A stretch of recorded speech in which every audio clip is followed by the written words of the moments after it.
Hi guys, good morning. Punta kami ngayon ng Pajko sa sa LTO. Dito lang sa may harap ng City Hall para magparehistro ng motor. Nag-leave kasi ako eh.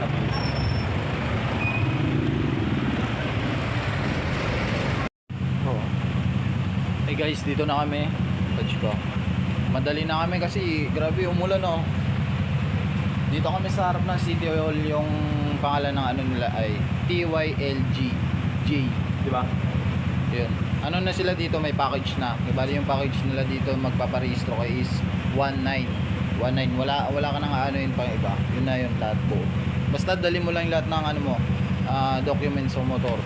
ORCR tapos yung insurance, yun. Lahat na yun. 19 package. Kaya dito magbabayad ka na dito.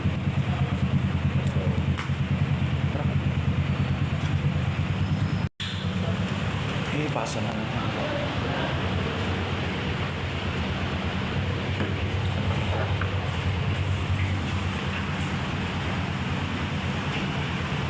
Step by step.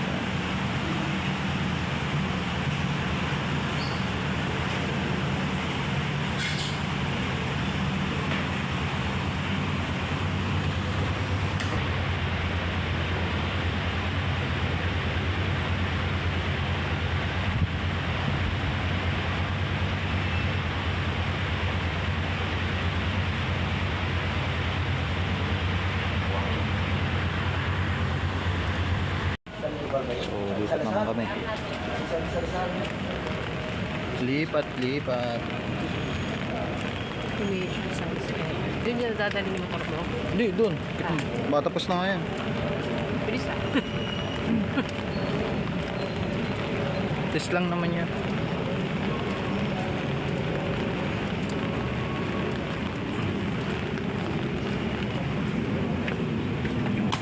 Next door.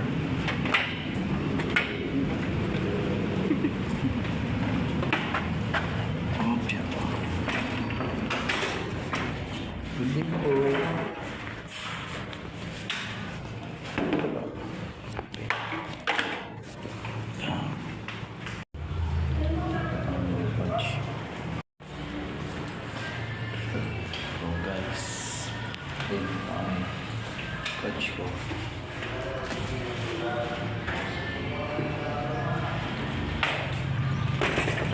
Oh, yeah. Kabilaan kasi ito eh.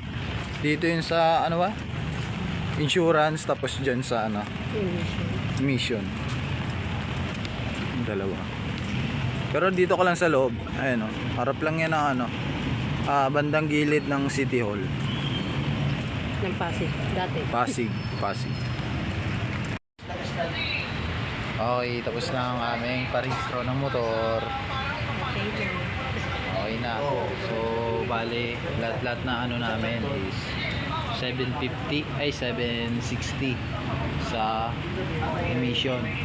Tapos dito 650 sa insurance. Tapos nagbayad kami sa rehistro 327. So pumapalo siya na mga 17, mga 18 yun. Ganun. So yan, okay na si Ibo, rehistrado na siya. Safe na. Last kasi na parehistro namin ano eh, April eh. Pero dapat talaga ang rehistro pala doon na ito, October kasi 08. Yan, okay na siya. God bless, ride safe na lang. At syempre, good news, nakalabas na yung kaibigan namin, si Kimel. Yun, God bless bro. Kita-kits na lang tayo. Shoutout ka ba? Shoutout kay Idol RS Raymond Francisco at kay Sir Sambers Musa na Pro Driver. Yun. So, keep safe and God bless.